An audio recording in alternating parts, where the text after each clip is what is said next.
Money. It can build dreams or bulldoze them. In the wrong hands, it's like giving a flamethrower to a toddler, messy, destructive, and somehow still legal.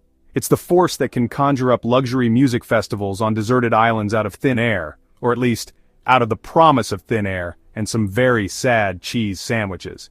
It can convince millions to invest in a cryptocurrency, run by a woman who then vanishes like a magician's assistant, leaving behind nothing but empty digital wallets and a profound sense of foolishness. It's the lifeblood of empires built on lies, propped up by charisma, and destined to collapse in a spectacular, headline-grabbing fashion. But in the right hands, it's a healing force, a way to fix what others have broken, sometimes even without demanding their name carved on a shiny gold plaque. It's the quiet, anonymous check that keeps a small-town clinic open, the massive endowment that funds life-saving research, or the foundation that builds thousands of schools for children who would otherwise have none. It's wealth used not as a monument to one's own ego, but as a tool for collective good, a quiet rebellion against the world's inherent unfairness. This is money as a superpower, used not for spandex-clad glory, but for genuine, tangible, often uncelebrated change. Today on The World We Live In, we'll give you the world of contrasts. The main artist, money. We'll look at scammers who made people cry in bank lobbies, and the silent billionaires who made the world a little less terrible. We're diving into the psychology of financial saints and sinners, from the architects of ruinous Ponzi schemes to the publicity-shy patrons of humanity. It's a tale of two checkbooks, one writing IOUs to oblivion, the other writing tickets to a better future.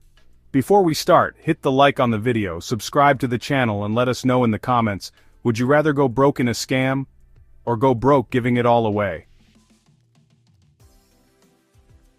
Let's begin with the undisputed heavyweight champion of financial fraud, the Michelangelo of the Ponzi scheme, Bernie Madoff. For decades, Madoff wasn't just a successful investor, he was an institution. He was the former chairman of the NASDAQ, a titan of Wall Street, the guy you trusted with your life savings because, well, he was Bernie Madoff. His fund delivered impossibly consistent returns year after year, like a magic money tree planted in the heart of Manhattan. If the market went up, you made money. If the market went down, you still, somehow, made money. It was the financial equivalent of a unicorn that also did your taxes. The secret, of course, was that there was no secret. There were no brilliant trades, no proprietary algorithms, no stock-picking genius. There was just a lie. A very, very big lie. Madoff was simply taking money from new investors to pay off the old ones. It's the oldest trick in the book. A financial house of cards built on a foundation of pure, unadulterated greed. He didn't invest a single dollar of his clients' money for years. Instead, he just deposited it into a Chase bank account and sent out fake statements showing phantom profits, all while living a life of obscene luxury funded by the retirements of teachers, farmers, and even Hollywood celebrities. The scale of the deception was breathtaking. We're talking about $65 billion in paper wealth that simply evaporated overnight in 2008 when the whole thing came crashing down. It wasn't just rich people who got burned, it was charities, universities, and pension funds. People lost everything. We're talking about elderly couples forced to sell their homes, lifelong savings turned to dust, and the kind of profound betrayal that shatters your faith in the system itself. Madoff didn't just steal money, he stole futures, he stole security, he stole the belief that if you work hard and save diligently you'll be okay. And the fallout? Madoff was sentenced to 150 years in prison, a long sentence. But for most victims, the financial impact Madoff inflicted drastically changed their lives forever. The damage was done, and his name became a verb for being financially annihilated. The Madoff scandal serves as a horrifying monument to greed, a cautionary tale that proves if something seems too good to be true, it's probably a sociopath in a nice suit waiting to introduce your bank account to a wood chipper. It's a stark reminder that the most dangerous predators don't always have claws and fangs. Sometimes, they just have really convincing spreadsheets. Now, let's cleanse the palate with a story from the complete opposite end of the moral spectrum. Meet Chuck Feeney, a name you've probably never heard, and that's exactly how he wanted it. Feeney co-founded Duty-Free Shoppers, the airport retail empire that made him a billionaire. But while he was making a fortune selling perfume and liquor to travelers, he harbored a secret philosophy, one he called giving while living. His goal wasn't to accumulate wealth, but to get rid of all of it, every last cent, to charitable causes before he died, and he wanted to do it anonymously. For over 30 years, Feeney was a phantom philanthropist. Through his foundation, the Atlantic Philanthropies, he secretly funneled over $8 billion into education, science, healthcare, and civil rights projects across the globe. He was the secret benefactor behind Cornell University's tech campus, the guy who modernized Vietnam's public health system, and the quiet force that helped fund the peace process in Northern Ireland. He operated with the stealth of a secret agent, often making his staff take vows of secrecy. He wasn't just avoiding the spotlight, he was actively running from it. Think about the sheer discipline that takes. We live in an age where people won't donate $5 without posting a screenshot for social media validation. Feeney gave away billions and went to extraordinary lengths to make sure no one knew it was him. He flew coach, didn't own a car or a house, and wore a $15 Casio watch. He lived in a rented apartment in San Francisco. His life was a masterclass in humility, a radical rejection of the billionaire ego. He wasn't building monuments to himself, he was building a better world and then walking away, whistling. In 2020, Chuck Feeney finally achieved his goal. Having given away his entire fortune, he officially closed down his foundation. He was, by all accounts, a happy man, content to have died broke on purpose. His story is a powerful counter-narrative to the Madoffs of the world. It proves that immense wealth doesn't have to be a corrupting force. It can be a tool for profound, world-altering good. Feeney's legacy isn't in buildings with his name on them. It's in the millions of lives he touched, the students he educated, and the peace he helped foster, all while remaining the world's most generous ghost. If Bernie Madoff was a one-man show of deception, the Enron scandal was a full-blown Broadway production of corporate malfeasance, complete with a star-studded cast of executives, accountants, and yes-men. In the late 90s, Enron wasn't just an energy company, it was the company of the future. Fortune magazine named it America's most innovative company for 6 years in a row. Its executives were hailed as geniuses, visionaries who were rewriting the rules of business. They were the smartest guys in the room, and they made sure everyone knew it. The problem was, the business they were in was largely imaginary. Enron's entire financial structure was a labyrinth of fraud, a house of mirrors designed to hide billions of dollars in debt and losses. They used something called mark-to-market accounting, which is a fancy way of saying they booked profits on deals that hadn't happened yet and might never happen. It's like a comedian counting the money from a Netflix special that hasn't even been pitched. They created thousands of shell corporations, special-purpose entities with comical names like Jedi, to hide their toxic assets, making the company look wildly profitable when it was actually hemorrhaging cash. The corporate culture at Enron was famously brutal. It was a testosterone-fueled gladiator pit, where traders were encouraged to take insane risks, and anyone who questioned the company's magical numbers was branded as not being a team player and swiftly shown the door. Executives were cashing out their stock for hundreds of millions of dollars, all while publicly telling their own employees to keep buying and that the company was stronger than ever. They were literally cheering from the lifeboats as they actively scuttled the ship, with thousands of their own workers still on board. When the music finally stopped in 2001, Enron collapsed in what was then the largest bankruptcy in United States history. The fallout was catastrophic. Nearly 100,000 employees lost their jobs and their life savings, which were heavily invested in now worthless Enron stock. The public's trust in corporate America was shattered. The scandal was so egregious, so cartoonishly evil, it led to the Sarbanes-Oxley Act, a sweeping set of regulations designed to prevent another Enron from ever happening again. Enron remains a darkly comic tragedy, a perfect example of what happens when arrogance, greed, and a complete detachment from reality are the core principles of your business model. From the wreckage of corporate greed, let's turn to a man who built his empire on the opposite principal value. Warren Buffett, the Oracle of Omaha, is a legend not just for his folksy wisdom and his incredible knack for picking stocks, but for his profoundly simple lifestyle and his even more profound commitment to giving his fortune away. For decades, Buffett has been one of the richest people on the planet. Yet he still lives in the same house he bought in 1959 for $31,500, and his breakfast of choice is famously from McDonald's. He's the physical embodiment of money talks, wealth whispers. In 2006, Buffett made a move that solidified his place in the pantheon of philanthropy. He announced he would be giving away the vast majority of his fortune and not to a foundation bearing his own name. In an unprecedented act of trust and collaboration, he pledged the bulk of his Berkshire Hathaway stock, worth about $37 billion at the time, to the Bill and Melinda Gates Foundation. He essentially said, "You guys are already doing a great job at this, you have the infrastructure, so here, take my money and make it go further." It was an act of supreme pragmatism, completely devoid of ego. Buffett's logic was simple and powerful. He believed that massive fortunes passed down through generations create a dynastic wealth that is bad for society. He famously said he wants to leave his children enough money so that they would feel they could do anything, but not so much that they could do nothing. His pledge wasn't just a donation, it was a philosophical statement. It was a declaration that wealth is a societal resource that should be redeployed for the common good, instead of being hoarded in a family trust for centuries. The impact of this single pledge has been astronomical. It supercharged the Gates Foundation's efforts to eradicate diseases like polio and malaria, improve global health, and fight poverty around the world. Buffett didn't just write a check, he made a value investment in the future of humanity. He treated philanthropy with the same rational long-term thinking he applies to his business investments. He found the best managers for the job, in this case, the Gates, and gave them the capital to scale their operations. It's a model of humble, effective, and world-changing generosity. And now, for something completely different. Let's journey to the year 2017, a time when influencer culture was reaching its zenith, and a con artist named Billy McFarland decided to see just how far he could push the limits of hype. The result was the Fyre Festival, a cultural moment so disastrously iconic it became a case study in modern fraud.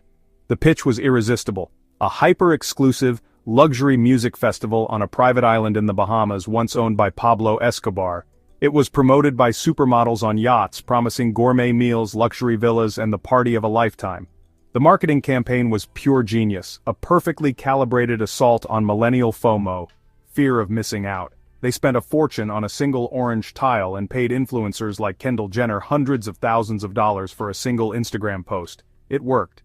Tickets sold out in days, with some packages costing over $100,000. The problem was, behind the slick promotional video and the beautiful people on jet skis, there was nothing. Absolutely nothing. No infrastructure, no artists who were actually confirmed, no luxury villas, and certainly no gourmet food. When the guests arrived, they weren't greeted by supermodels but by chaos. The private island was a gravel-filled lot on a public beach, the luxury villas were leftover FEMA disaster relief tents, and the gourmet meals, in what became the defining image of the entire fiasco, were 2 slices of processed cheese on untoasted bread served in a styrofoam container. It was less a luxury festival and more a reenactment of a refugee crisis for people who use the word summer as a verb. It was a spectacular real-time collapse broadcast to the world via social media. Billy McFarland wasn't just a bad planner, he was a pathological fraudster. He had lied to investors, lied to ticket holders, and faked documents to secure funding. He sold a dream and delivered a nightmare. While Fyre Festival is often laughed at as a joke about rich kids getting what they deserve, it was also a serious crime that defrauded investors out of $27 million. McFarland ended up in federal prison, but the festival remains a perfect parable for our times, a testament to the power of influencer marketing, as well as the danger of hype over substance, and the timeless grift of selling people a beautiful lie. And of course the enduring sadness of a bad cheese sandwich. Let's pivot back to a story of quiet, monumental impact. While the world was watching Fyre Festival implode, one of India's most respected business leaders was continuing a lifelong mission of philanthropy with almost zero fanfare. Meet Azim Premji, often called the Bill Gates of India. Premji is the founder of Wipro Limited, a global IT powerhouse. He built a multi-billion-dollar empire from his father's small cooking oil company. But like Chuck Feeney and Warren Buffett, he sees his wealth not as a personal trophy, but as a societal trust. Premji is a man known for his intense frugality and deep-seated belief in social responsibility. There are legendary stories about him monitoring the number of toilet paper rolls used at Wipro offices and insisting his employees switch off the lights when leaving a room. He flies economy and often stays in company guest houses instead of luxury hotels. But this isn't miserliness, it's a philosophy.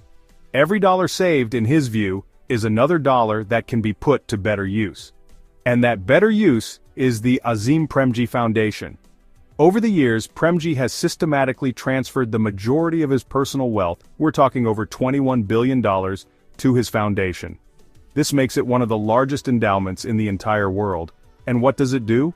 It focuses on one of the most critical and difficult challenges in India, radically improving the public education system. The foundation works at the grassroots level, training teachers, developing new curriculums, and working with state governments to reform a system that serves hundreds of millions of children, particularly in rural and underserved areas. This isn't glamorous work. It doesn't produce shiny buildings with his name on them or generate fawning headlines. It's the slow, difficult, unsexy work of systemic change. Premji's approach is long-term, patient, and deeply embedded in the communities it serves. He is, in many ways, the anti-McFarland. Where one sold fleeting hype, the other invests in foundational change. Azim Premji's story is a profound example of how a life of quiet dedication and immense generosity can transform the future of a nation, one classroom at a time, without ever needing to post about it on Instagram.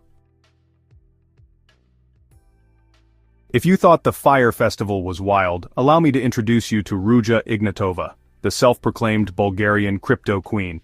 In 2014, as Bitcoin was just starting to enter the public consciousness, Ignatova launched OneCoin. She presented it as the Bitcoin killer, a revolutionary new cryptocurrency that was easier to use, more secure, and destined to make its investors fabulously wealthy. She was brilliant, charismatic, and held lavish events in places like Wembley Arena, striding onto the stage in ball gowns to rapturous applause. She sold a vision of empowerment, particularly to people in developing countries who felt left out of the traditional financial system. She told them OneCoin was their chance to get in on the ground floor of the next big thing. Millions of people from Uganda to Pakistan to the UK poured their life savings into it. The only problem was, OneCoin wasn't a cryptocurrency. It wasn't built on a blockchain. It had no real value. It was, from top to bottom, a multi-level marketing pyramid scheme dressed up in fancy crypto jargon. It was Madoff for the Bitcoin generation. Investors were shown a fake exchange where the value of OneCoin steadily, magically, climbed. But they could never actually cash out. The entire system was a closed loop, a digital ghost that only existed on OneCoin's own servers. It was a scam of almost unbelievable audacity, estimated to have defrauded investors out of anywhere between $4 to $15 billion. It preyed on a combination of greed and a lack of technical understanding, which can lead to financial ruin. Then, in 2017, as law enforcement started closing in, Ignatova did something remarkable. She vanished. She boarded a flight from Bulgaria to Greece and has not been seen since. She is now one of the FBI's 10 most wanted fugitives. The crypto queen disappeared into thin air, leaving behind millions of victims, a trail of broken promises, and one of the most enduring mysteries in the history of crime. The OneCoin saga is a chilling reminder that in the wild west of new technology, the oldest cons can find new life, and a charismatic leader can sell a digital ghost for billions.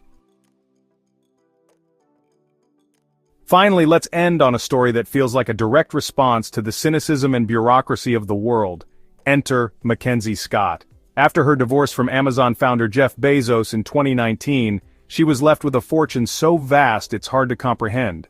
Pledging to give the majority of it away, she embarked on a philanthropic campaign that has been stunning in its speed, scale, and most importantly, its philosophy. She has given away billions of dollars at a pace that is simply unprecedented. What makes Scott's giving so revolutionary isn't just the amount, but the method. Traditional philanthropy often involves a grueling application process, strict reporting requirements, and a top-down approach where the donor dictates how the money should be spent. Scott threw that entire playbook out the window. Her team quietly researches and identifies organizations doing great work, often small, community-led groups focusing on racial justice, gender equality, and poverty alleviation that are typically overlooked by major donors. Then comes the truly radical part. She gives them the money with no strings attached. The donations often arrive as a complete surprise, a phone call out of the blue, informing a small nonprofit that millions of dollars are about to be deposited into their bank account. The message is simple. We believe in you, we trust you. You know how best to use this money in your community, go do it. It's an act of radical trust that empowers organizations instead of burdening them. It treats them as partners, not as subjects in a rich person's experiment. In just a few years, Scott has donated over $16 billion to almost 2,000 organizations. For many of these groups, the infusions of cash have been transformational, allowing them to scale their work, ensure their long-term survival, and dream bigger than they ever thought possible. Mackenzie Scott's approach is a quiet revolution in the world of giving. It's a direct challenge to the ego-driven, control-obsessed models of the past. It's a powerful statement that sometimes the most helpful thing you can do is write the check, get out of the way, and trust people to build a better future for themselves. If there's one thing we've learned, it's this: money doesn't change people, it reveals them. It's a massive amplifier, taking a person's core character and turning the volume up to 11. Some use it to fake empires, fund chaos, and disappear faster than your paycheck at a fuel station. They build worlds out of smoke and mirrors, leaving a trail of financial devastation and human misery in their wake. Others use it to build schools, cure diseases, and change lives without demanding a statue in their name, and with a quiet humility that's as rare as it's inspiring. We've seen scammers who could sell sand in a desert, and philanthropists who could quietly turn that desert into a thriving community. The contrast is staggering. The money that fueled the spectacular implosion of the Fire Festival, the global deception of one coin, Ponzi schemes, and a luxury festival fraudster, is also the same money that allows for the quiet, systemic change driven by the Azim Premji Foundation, the radical trust of Mackenzie Scott's donations, Warren Buffett's selfless act of donating a vast majority of his fortune, and Chuck Feeney, who also donated millions, secretly but intentionally, all of them, helping society as a whole. It's a stark reminder that the tool itself is neutral. Its moral charge comes entirely from the hand that wields it. So the question isn't if money is good or bad, it's who's holding it. And whether they're about to vanish, get indicted, or save 1,000 lives with it. Now tell me, if you had billions in your bank account, would you fund a ghost festival or fix the future? And would you like a part 2 of Extreme Contrasts of Wealth? Let me know down in the comments. And if you found this journey through the contrast of best and the worst of humanity's bank accounts fascinating, hit that like button and subscribe, as we pretend to show many more good versus bad contrasts of the world we live in.